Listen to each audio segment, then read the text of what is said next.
My name is Sarah, and this is the story of how I went from being the girl everyone called the fat one to inspiring millions of people around the world. But let me start from the beginning, because every transformation has its roots in pain, and mine began in the hallways of Jefferson High School in suburban Chicago. At 17 years old, I weighed 264 pounds, and every single day felt like a battle I was destined to lose. The mirror had become my enemy, reflecting back a version of myself that I barely recognized, and the scale in our bathroom had turned into a source of daily humiliation that I couldn't escape. Walking through the school corridors was like navigating a minefield of whispered comments and not-so-subtle stares. I had perfected the art of keeping my head down, clutching my books against my chest like a shield, hoping to make myself as invisible as possible. The cafeteria was the worst part of my day, where I would sit alone at the corner table, pretending to read while other students lived their seemingly perfect teenage lives around me. I remember watching the popular girls laugh effortlessly with their friends, their confidence radiating in a way that felt completely foreign to me. Food had become both my comfort and my prison, a cycle that I understood was destroying me but felt powerless to break. The bullying wasn't always direct or obvious, which somehow made it worse because I couldn't defend myself against something so subtle yet so devastating. There were the fake, sympathetic looks when I struggled to fit into the desk chairs, the way conversations would stop when I approached a group, and the cruel nickname that followed me everywhere I went. "Here comes the fat girl," they would whisper, thinking I couldn't hear them, but every word cut deeper than they could imagine. My teachers, though well-meaning, would often single me out during physical education classes, suggesting I sit out activities for my own comfort, which only amplified my sense of being different and unwanted. Home wasn't much of a refuge either, because my family, despite loving me deeply, didn't know how to help me navigate this overwhelming challenge. My mother would oscillate between trying to control what I ate and then feeling guilty about it, bringing home my favorite ice cream as an apology for her earlier restrictions. My father, a kind man who worked long hours at the auto plant, would look at me with such sadness in his eyes that I knew he felt helpless watching his daughter struggle with something he couldn't fix. Family dinners became tense affairs where every bite I took felt scrutinized, and every meal became a reminder of my failure to control the one thing that seemed to define my entire existence. The worst part wasn't even the external judgment, but the internal dialogue that had become a constant companion in my head. I would wake up every morning promising myself that today would be different, that I would finally have the willpower to change my life, only to find myself eating my feelings away by lunchtime. The shame was overwhelming, creating a vicious cycle where I would eat to cope with the pain of being overweight, which would then make me gain more weight and feel even worse about myself. I felt trapped in a body that didn't represent who I was inside, like I was screaming from behind a wall that no one could see through. Sleep became my only escape, the only time when I could forget about the weight of the world pressing down on my shoulders, literally and figuratively. But sometimes, in the darkest moments of our lives, something shifts inside us that we can't quite explain. It was during one particularly brutal day at school, when I overheard a group of students making jokes about how much the cafeteria floor shook when I walked by, that something inside me finally broke open. Instead of the usual crushing despair, I felt something different rising up from deep within my chest. A tiny spark of defiance that whispered, "This is not how your story ends." I didn't know it then, but that moment of quiet rebellion in the school bathroom, staring at my tear-stained reflection, would become the first step of a journey that would not only transform my body, but inspire millions of people around the world to believe that change is possible, no matter how impossible it might seem.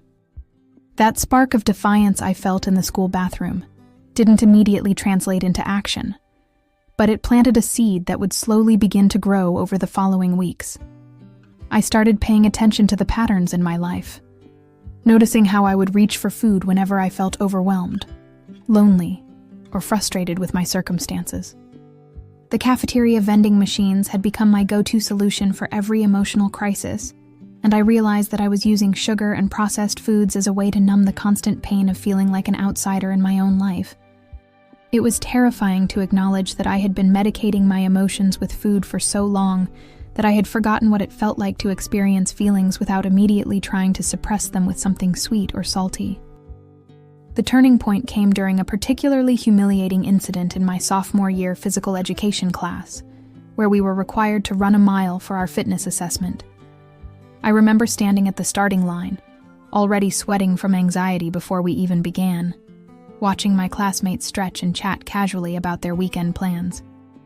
When the whistle blew, I started jogging at what felt like a reasonable pace, but within the first 100 yards, I was already struggling to catch my breath.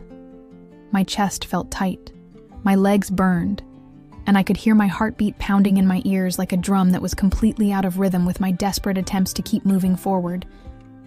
By the time I completed what should have been a simple mile run, most of my classmates had finished, changed clothes, and were already heading to their next class. I crossed the finish line gasping for air, my face red and blotchy, sweat dripping down my back, feeling like I might collapse right there on the track. The coach, trying to be encouraging, told me I had shown great determination, but I could see the concern in his eyes as he watched me struggle to regulate my breathing. That night, I went home and cried harder than I had in months, not just from embarrassment, but from the terrifying realization that my weight wasn't just affecting my social life. It was affecting my health in ways that could have serious long-term consequences. The wake-up call became even more real when I stepped on the scale at my annual doctor's appointment and saw the number 264 staring back at me in bold digital letters. Dr. Martinez, who had been my pediatrician since I was a child, sat me down for what she called a serious conversation about my future. She explained that at my current weight and trajectory, I was at risk for developing type 2 diabetes, high blood pressure, and a host of other health complications that could significantly impact my quality of life. The medical terms she used felt foreign and scary, but what really hit me was when she said that if I didn't make changes soon, I might not live to see my 40th birthday. A statement that felt like a punch to the stomach from someone I trusted completely. That evening, I sat in my bedroom surrounded by empty snack wrappers and half-finished homework assignments, staring at the pamphlets Dr. Martinez had given me about healthy eating and exercise. For the first time in my life, I wasn't thinking about losing weight to fit into smaller clothes or to stop the bullying at school. I was thinking about losing weight so I could simply live. The idea of dying young because of choices I was making every single day felt surreal and terrifying, like I was watching someone else's life spiral out of control. I realized that I had been so focused on the immediate pain of being overweight that I hadn't considered the long-term consequences of continuing down this path. But even with this newfound awareness, I felt completely overwhelmed by the magnitude of the challenge ahead of me. I had tried dieting before, usually lasting a few days or maybe a week before giving up and returning to my old habits with even more intensity than before. The thought of changing everything about how I ate, how I moved, and how I lived felt impossible, like trying to climb Mount Everest when I could barely walk up a flight of stairs without getting winded. Little did I know that the journey ahead would teach me that transformation doesn't happen overnight. It happens one small, brave decision at a time. The decision to change my life didn't come with fanfare or a dramatic moment of clarity. It came on a quiet Tuesday morning when I couldn't fit into my favorite pair of jeans anymore. I stood in my bedroom, struggling to pull the denim over my thighs, feeling the fabric strain against my body in a way that made me want to crawl back into bed and hide from the world. Instead of reaching for my usual backup of sweatpants, I sat down on my bed and made a promise to myself that would change everything. I decided that I was going to start small, with changes so tiny that failure would be almost impossible, because I knew that my previous attempts had failed because I had tried to transform my entire life overnight.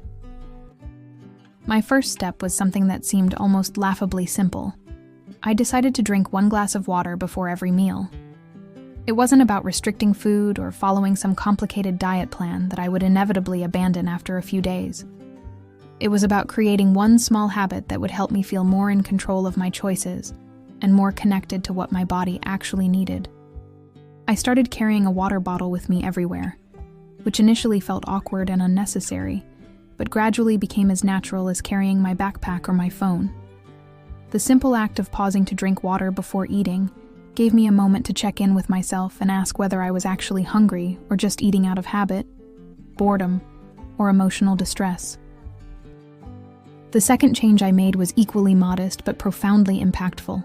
I started taking a 10-minute walk around my neighborhood every evening after dinner. Those first walks were embarrassing and difficult, with my legs feeling heavy and my breathing becoming labored after just a few blocks. I would see neighbors working in their gardens or walking their dogs, and I felt self-conscious about my slow pace and obvious struggle with what should have been effortless movement. But I kept showing up, night after night, gradually extending my route by just one house or one block, celebrating these tiny victories that no one else would even notice, but that felt monumental to me. What surprised me most during those early weeks was how much my relationship with food began to shift without me actively trying to diet or restrict myself. The water before meals naturally helped me eat smaller portions, and the evening walks gave me something to do with my hands and my mind during the time when I would typically reach for snacks out of boredom. I started noticing the difference between physical hunger and emotional hunger, recognizing that most of my eating happened when I was feeling stressed about school, lonely, or anxious about social situations. This awareness didn't immediately change my behavior, but it planted seeds of consciousness that would grow stronger over time. The most challenging part of this early phase wasn't the physical changes I was trying to make. It was dealing with the voice in my head that constantly told me I was going to fail, just like I had failed at everything else. Every time I missed an evening walk because of homework or bad weather, that voice would whisper that I was already giving up, that I didn't have the willpower to see this through. When I would eat more than I intended at lunch or reach for a candy bar during a particularly stressful day, the voice would declare that I was hopeless and might as well quit trying altogether. Learning to recognize this internal critic and respond to it with compassion rather than agreement became as important as any physical change I was making. By the end of my first month of these small changes, I hadn't lost a dramatic amount of weight, but something more important had shifted. I had proven to myself that I could keep promises I made to myself.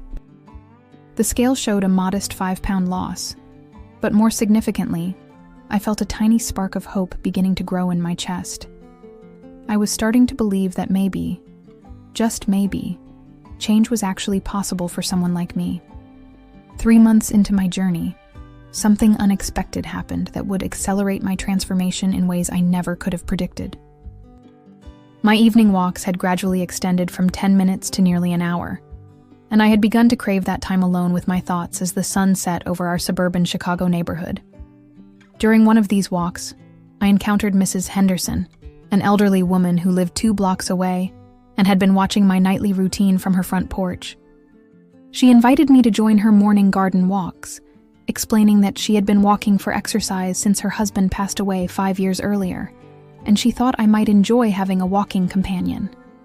Mrs. Henderson became my first real ally in this journey, though she never made it about my weight or my appearance. She simply treated me like a friend who happened to enjoy walking, sharing stories about her late husband, her children who lived across the country, and her passion for growing tomatoes and roses in her backyard garden. Our morning walks became the highlight of my day, providing structure and accountability that I desperately needed, but had been too embarrassed to ask for from anyone in my family or at school. She walked at a pace that challenged me without making me feel inadequate, and her steady presence gave me confidence to venture further from my comfort zone. The physical changes were becoming more noticeable now, not just to me, but to others around me. My clothes were fitting differently, hanging looser in places where they had previously been tight, and I found myself standing a little straighter when I walked through the school hallways. The scale showed a 20-pound loss, which felt both thrilling and terrifying, because it meant that people might start noticing and commenting on my transformation. I had mixed feelings about this attention. Part of me craving recognition for my hard work, while another part of me feared that any acknowledgement would somehow jinx my progress or invite unwanted scrutiny of my eating habits. More importantly than the physical changes, I was developing mental and emotional strength that I had never possessed before. The daily practice of keeping my small promises to myself, drinking water before meals, taking my walks, choosing an apple instead of chips when I was genuinely hungry, was building a foundation of self-trust that extended beyond food and exercise. I started speaking up more in class, volunteering for group projects that I would have previously avoided, and even considering trying out for the school's environmental club, something that would have been unthinkable just a few months earlier. The biggest challenge during this phase was learning to navigate social situations that revolved around food, particularly at school where my eating habits had become a source of curiosity among my classmates. Some students who had previously ignored me were now asking questions about my diet, wanting to know my secrets, or offering unsolicited advice about what I should or shouldn't be eating. I learned to deflect these conversations politely while protecting the fragile confidence I was building, understanding that my journey was mine alone and didn't require explanation or justification to anyone else. By month 4, I had lost 30 pounds and gained something even more valuable, the unshakable belief that I was capable of changing my life through consistent, patient effort rather than dramatic gestures or perfect execution. 6 months into my transformation, I faced my first major setback that would test everything I had learned about resilience and self-compassion. My grandmother, who had been battling cancer for several months, passed away unexpectedly during my junior year, sending our entire family into a spiral of grief that I wasn't emotionally prepared to handle. The funeral arrangements, family gatherings, and overwhelming sadness triggered every old coping mechanism I had worked so hard to change. And within 2 weeks, I found myself eating my feelings again with an intensity that scared me. The progress I had made felt fragile and temporary as I watched myself reach for comfort foods with the same desperation I had felt months earlier. The shame spiral that followed was almost worse than the actual eating, because now I had tasted what it felt like to feel good in my body and to trust myself with food choices. I had lost 45 pounds and gained so much confidence, only to watch myself gain back 15 pounds in what felt like the blink of an eye. Mrs. Henderson, who had become like a surrogate grandmother to me, noticed my absence from our morning walks and gently encouraged me to return without making me feel guilty about my temporary retreat. Her unconditional support during this dark period taught me that setbacks weren't failures. They were simply part of the human experience of learning to live differently. The turning point came when I realized that my grandmother would have wanted me to continue taking care of myself, not to abandon everything I had worked for because I was grieving her loss. I remembered how proud she had been during our last conversation when I told her about my walking routine and how much stronger I was feeling. Instead of viewing my temporary weight gain as evidence that I was destined to fail, I chose to see it as proof that I was human, and that grief affects everyone differently. This shift in perspective allowed me to return to my healthy habits without the all-or-nothing mentality that had sabotaged my previous attempts at change. Getting back on track required me to be more intentional about my emotional health, not just my physical habits. I started journaling every evening, writing about my feelings, my challenges, and my small victories from each day. This practice helped me identify emotional triggers before they led to mindless eating, and it gave me a safe space to process the complex feelings that came with changing my body and my relationship with food. I also began to understand that my weight loss journey wasn't just about becoming smaller. It was about becoming more aware, more resilient, and more compassionate toward myself. By month 8, I had not only lost the weight I had regained during my grief period, but I had also developed tools for handling emotional challenges that didn't involve food. The scale showed a total loss of 55 pounds, but more importantly, I had learned that progress isn't always linear, and that self-forgiveness is just as important as self-discipline. I was beginning to see glimpses of the person I was becoming, someone who could handle life's ups and downs without losing sight of her commitment to health and self-care. By my senior year, the transformation was undeniable, and the girl who had once hidden in oversized sweaters was now walking through the hallways of Jefferson High with a confidence that surprised even me. I had lost 75 pounds, bringing my weight down to 189, and for the first time in my teenage years, I felt like I belonged in my own body. The physical changes were obvious. I could climb stairs without getting winded. I could shop in regular clothing stores, and I could participate in gym class without feeling like everyone was watching me struggle. But the internal transformation was even more profound, as I had developed a sense of self-worth that wasn't entirely dependent on the number on the scale or the size of my clothes. The most unexpected part of this phase was how other people's reactions to my transformation affected me in ways I hadn't anticipated. Classmates who had previously ignored me or made cruel comments were now approaching me with compliments and questions, wanting to know how I had achieved such dramatic results. Teachers who had once looked at me with pity were now praising my dedication and using me as an example of what determination could accomplish. While part of me appreciated this positive attention, another part of me felt conflicted about being celebrated for becoming smaller, as if my worth as a person had somehow increased simply because I took up less physical space in the world. The attention also brought unexpected challenges, particularly from people who assumed that my weight loss meant I had all the answers about health and fitness. Classmates would ask me to critique their eating habits or would confess their own struggles with body image, expecting me to have wisdom that I didn't feel qualified to share. I was still learning how to maintain my new habits and navigate my own relationship with food, yet people were treating me like an expert simply because I had visible results. This pressure to be a role model when I still felt like I was figuring things out day by day was both flattering and overwhelming. More concerning were the comments from adults who would praise my transformation by making disparaging remarks about my previous appearance, not realizing how hurtful it was to hear that I was now so much prettier, or finally taking care of myself. These well-meaning but misguided compliments reinforced the message that my value as a person had been diminished when I was heavier, and that my worth was still tied to my appearance rather than my character, intelligence, or kindness. I began to understand that society's obsession with weight loss often comes with a dark side that can be just as damaging as the original shame about being overweight. The most significant challenge during this period was learning to maintain my healthy habits while dealing with the psychological adjustment of living in a dramatically different body. I had to buy entirely new clothes, learn how to accept compliments gracefully, and navigate social situations where food was involved without the protective barrier that my previous weight had provided. Sometimes I missed the invisibility that had come with being heavy, because now every choice I made felt scrutinized by people who were watching to see if I would maintain my transformation or regain the weight like so many people do.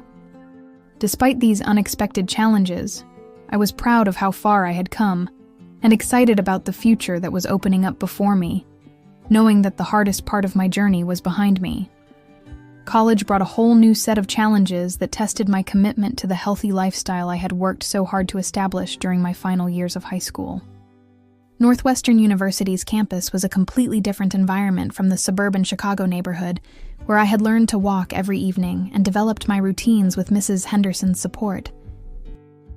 The dining halls offered unlimited access to every type of food imaginable. The academic pressure was intense, and the social dynamics around eating and drinking were unlike anything I had experienced before. For the first time since beginning my transformation, I felt genuinely worried that I might lose control and regain all the weight I had worked so hard to lose. The freshman 15 became a very real concern as I watched many of my new friends gain weight during our first semester, seemingly without any awareness or concern about their changing bodies. Late-night pizza orders, stress eating during finals week, and the social pressure to participate in food-centered activities made it challenging to maintain the mindful eating habits that had become second nature to me.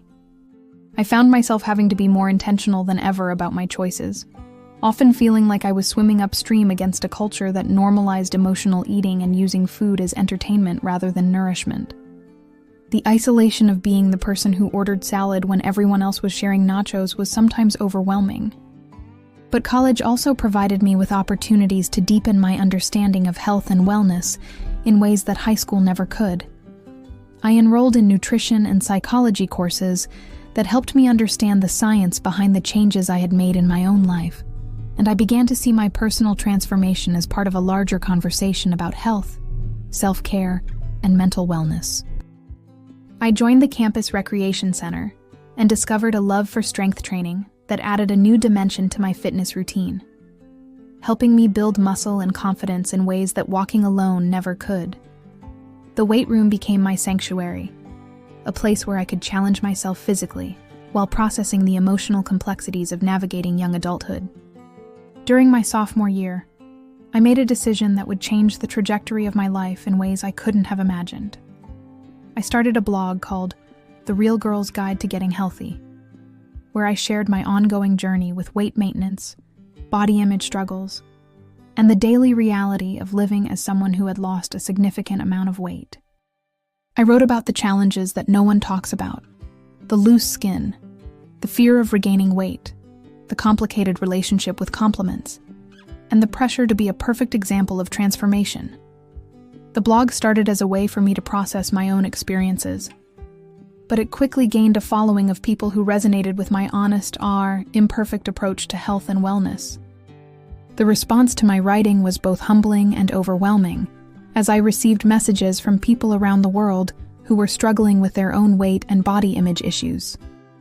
Many readers told me that my willingness to share the messy, complicated parts of transformation, not just the before and after photos, gave them hope that change was possible even when it wasn't perfect or linear. I began to understand that my story had the power to help others. But I also felt the weight of responsibility that came with having a platform and an audience who looked to me for inspiration and guidance. 5 years after graduating from Northwestern with a degree in communications and psychology, my little blog had grown into something I never could have imagined when I first started writing about my struggles with weight maintenance in my dorm room. What began as a personal outlet for processing my transformation had evolved into a platform reaching over 3 million followers across social media, a best-selling book, and speaking engagements at universities and wellness conferences around the country. I had maintained my weight loss for nearly a decade, stabilizing at a healthy 145 pounds. But more importantly, I had learned to define my worth by so much more than the number on a scale or the size of my clothes. The girl who once hid in oversized sweaters and ate lunch alone in the corner of the cafeteria was now standing on stages sharing her story with thousands of people who saw themselves in my journey. Every speaking engagement brought me face to face with women and men who carried the same shame, fear, and hopelessness that I had once felt so deeply. When I looked out into those audiences and saw tears streaming down faces of people who had never heard someone speak honestly about the emotional complexity of weight loss, I understood that my transformation had always been about more than just changing my body. It had been about learning to love myself enough to take care of myself. The most rewarding part of my work became the messages I received from people who had found the courage to start their own journeys after reading my story or attending one of my talks. A mother from Texas wrote to tell me that she had started taking evening walks with her daughter after years of feeling too ashamed of her body to exercise in public. A college student from California shared that my blog post about emotional eating had helped her recognize her own patterns and seek therapy for the first time.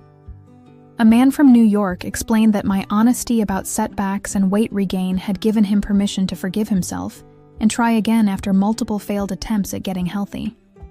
But perhaps the most meaningful moment came when I returned to Jefferson High School as a guest speaker for their Health and Wellness Week. Walking through those same hallways where I had once felt so invisible and ashamed, I was struck by how different everything looked through the lens of self-acceptance and confidence. I spoke to an auditorium full of teenagers about the importance of treating their bodies with kindness, about the difference between health and appearance, and about the truth that their worth as human beings had nothing to do with their size or shape. After my presentation, a young girl approached me with tears in her eyes, thanking me for showing her that change was possible and that she didn't have to wait until she was thinner to start living her life. Today, as I write this final chapter of my story, I want to be clear that my transformation was never really about losing 119 pounds. Though that physical change opened doors and opportunities that have enriched my life immeasurably. My real transformation was about learning to see myself as worthy of love, care, and respect, regardless of my appearance. It was about discovering that I had the power to change my life through small, consistent actions, rather than dramatic gestures or perfect execution. It was about understanding that setbacks and struggles don't disqualify us from success. They make us human and relatable and real. The girl who was once called Ufash the fat girl at school now knows that she was always so much more than that cruel label. She was always intelligent, kind, creative, and worthy of love. She just needed to learn to see herself the way the people who truly mattered had always seen her. And now, through sharing her story, she helps millions of others learn to see themselves that way too.